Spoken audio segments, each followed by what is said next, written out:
Hey guys, this is Preston. And this is Laura Becca. And today we're talking a little bit about a big problem that we've seen for the nonprofits that we work with is the fundraising events that are coming up, right? Everyone has been concerned and canceling and with school cancellations from across the United States, as well as the president announcing the travel ban and other things. There's a lot of concern. Now, first I want to say, I hope people are safe and are cautious, but don't get too concerned about this right now, right? Like, continue to do what you can do if you're a healthy individual. Wash your hands, do the things that they're recommending us to do. We're very hopeful and we'll be praying for everyone to be safe. But, you've had this fundraising event and you're trying to figure out, how do I raise the, 50, 100, 500,000 or a million or whatever your goal was for this event now that that's gone? Likely you were spending what, 20, 30, 40, 50,000, maybe even more on just the event alone, right? The venue, the bands, the people, the speakers, the photographers and food and all of these other things that you need to do for these events. And so hopefully some of that is being returned to you based on the cancellations, and that you're not having to put all of that out and it didn't go back to you. But what we're going to talk to you about today is a little bit about how we can solve the problem, how we can actually approach this, maybe even get better results than we would have gotten with a normal event, and how that kind of might seem unusual to you, but it's something that's worked for us in the past with the clients that we work with. So this is just free information we want to just provide, and we're very hopeful that this is helpful to you. And so, Lord Becca, would you mind just kind of walking through, what does the process look like for people when they're canceling their event and they're a little concerned about how they're going to raise and meet their fundraising goals? So we know that canceling an event at this stage is bad. It's hard on a nonprofit to continue to run. These are essentially your big fundraisers. These are what fund the rest of your year, potentially. And so we want to try and see if we can help in any way possible. So this, at the very top where it says event attendees, email, Facebook, that's the stuff that you can do by yourself. You don't need anybody else. This is stuff that you can do. So what we're recommending is you probably have the event attendees' emails. Everyone who is going to attend your event, you already have their email.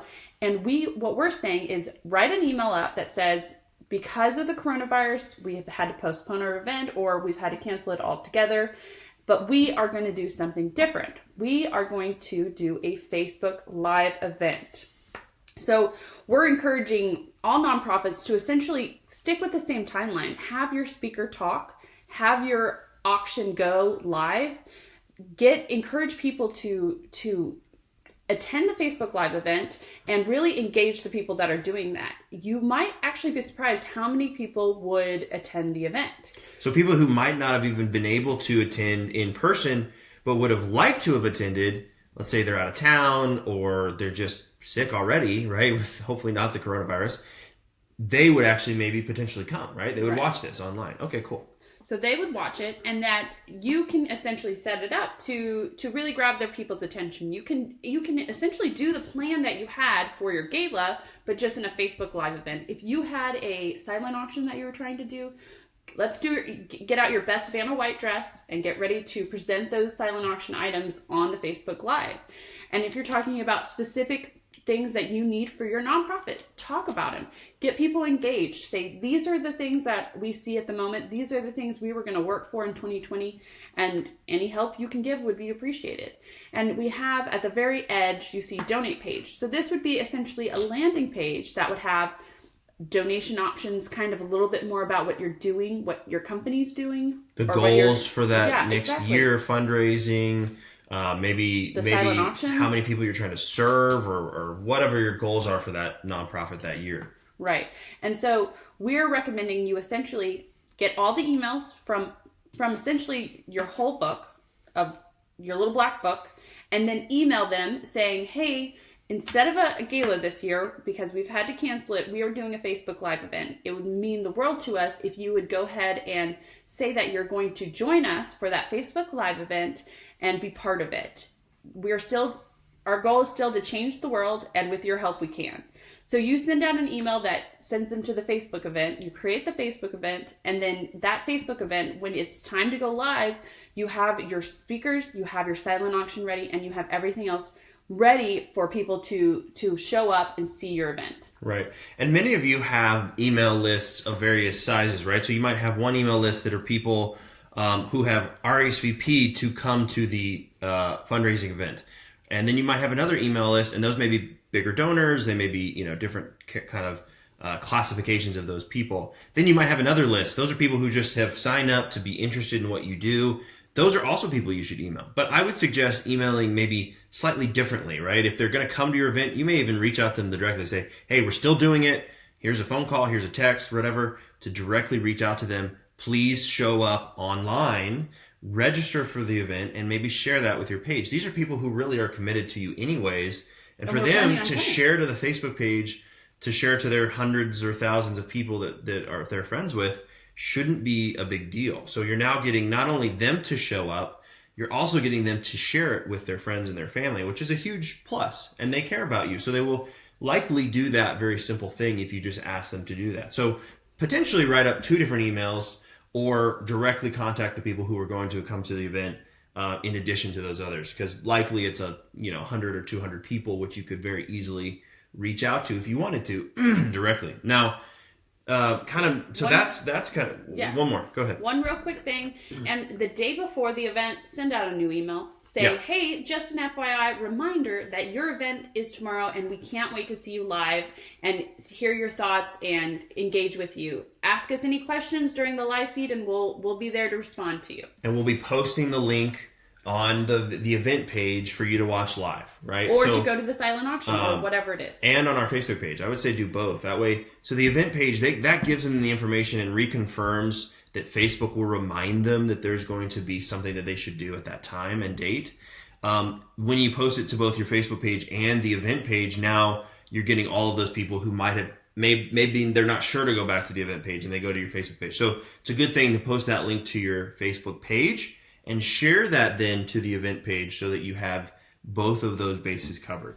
Now, another thing that is really cool about doing this model is the Facebook ads. And, people I think overlook this and they go, well, I don't want to spend money. Now think about it. If you were going to spend tens of thousands of dollars, I don't know how much your event would be, right? Maybe it's $100, maybe it's tens of thousands, who knows? But for the most part, some of the events that I've been to for nonprofits, they cost $20,000, $30,000, $40,000 or more.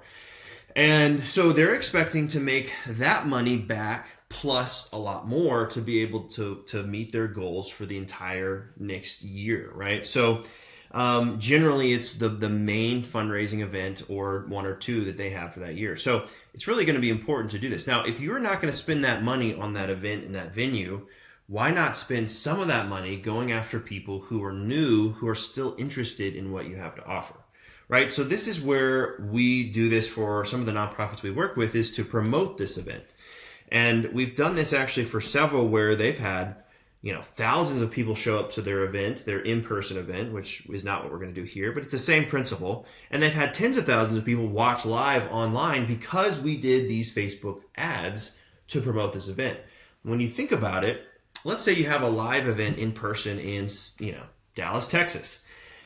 People in the area are going to be most likely to come, people who are close. So if they care about, your topic and they're in the Dallas area and you show them that, they're likely going to register and they're likely going to show up. Whether that's a march or that's a donation event or that's a giving event, whatever that looks like, they're going to show up. So the same thing applies, right? So when we target people who are interested in what you do, let's say it's feeding the homeless, let's say it's giving homes to the homeless, or maybe it's an international ministry or an organization like working in Haiti or something like that. People who are interested in those topics are going to respond to that because it's very simple for them to do. Watching something on Facebook is not a big requirement. So it's a very low ask. It says, hey, if you care about this for us, would you mind registering for this event and watching it? And what they do is they watch it. And that's like the first yes, which is always a good thing. Yeah. And, you can even have fun with your emails and say, this event, it's the best. You can be there in your pajamas for this event. You can have fun telling them you don't have to get all dressed up. This is something that's easy. We just need you to be there and join in. Right. So for the Facebook ad, or even maybe the emails, if you're emailing your event attendees, it's an easier ask, is what you're saying, and that's an important thing. In marketing with psychology and making sure that you're hitting the right things. The first yes is very important for people. When they answer yes to that by saying I'm interested or I care about this, likely they're going to do one of two things next, which is the next step. We're going to target them demographically on Facebook, which we just talked about. And then the next thing for these new people is the most important thing is getting their email address. That's the second ask for this people, is going, hey, if you've seen us on Facebook, you're not aware of who we are. If you're interested in following along with us and becoming informed about what we do and how we help and how you can be involved, please sign up for this form. So now you're getting their email address. That's a second yes, essentially, that they're able to do for you. And then finally, after that, they can donate if they want. They can then be redirected to the donation page that you're showing people who are more familiar with you, and ask them to give a donate. Tell them a little bit more about it. And so when you call that out on that live video, when they're also watching that Facebook event, then they would also be able to then go to that donation page and see that as well. So in reality, this probably should have gone from demographic targeting to the Facebook event, but then they're going to go to the contact form. So that's a really great way to be able to do that. And we've been able to do this for a number of nonprofits and help them with that. I'd love to be able to answer your questions. Both of us would. If you have questions about the emails or the Facebook ads, we'd be happy to help. It's a time where I think everyone needs to be coming together to provide solutions that are helpful for each other. And we would love to be able to help out if we can.